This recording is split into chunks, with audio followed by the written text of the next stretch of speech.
বাংলাদেশের চলমান সংস্কার কর্মসূচি এবং দ্রুত জাতীয় নির্বাচনের উদ্যোগকে সমর্থন জানিয়েছে যুক্তরাষ্ট্র।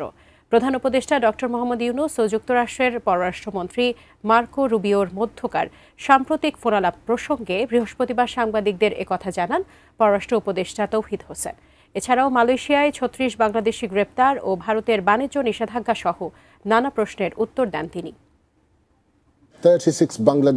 সম্প্রতি আন্তর্জাতিক সন্ত্রাসবাদী সংগঠনের সঙ্গে জড়িত থাকার অভিযোগে ৩৬ বাংলাদেশিকে গ্রেপ্তার করে মালয়েশিয়া।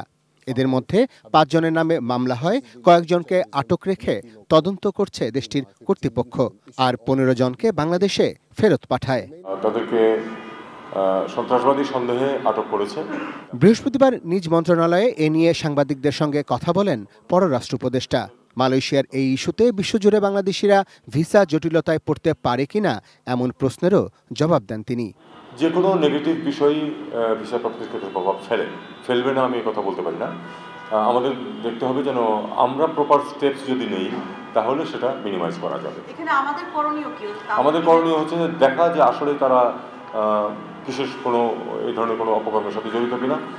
যদি জড়িত হয় তাহলে তাদের ব্যাপারে স্বাস্থ্যমূলক ব্যবস্থা গ্রহণ করা এবং এই ধরনের ঘটনা যাতে না ঘটে সেটা চেষ্টা করা।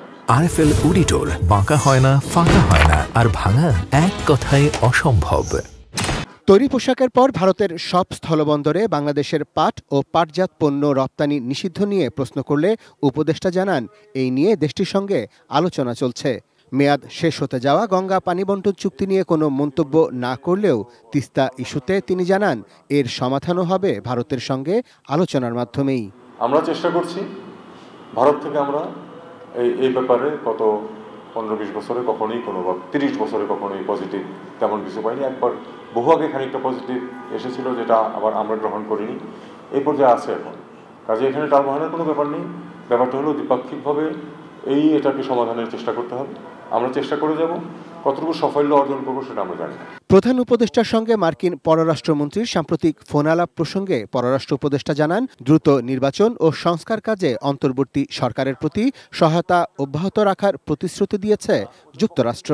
দুপক্ষের কথাবার্তা হচ্ছে খুব আন্তরিক পরিবেশে, তার মাঝে এই কথাগুলি উঠে এসেছে আর কি, যে নির্বাচন সম্বন্ধে তারা জিজ্ঞেস করেছে এবং তারা এর ব্যাপারেও আমাদের যে সংস্কার কার্যক্রম চলছে ব্যাপারেও তাদের সমর্থনের কথা ব্যক্ত করেছে। তখন তাদেরকে জানানো হয়েছে যে আসলে যথাশীঘ্র সম্ভব নির্বাচন করা হবে।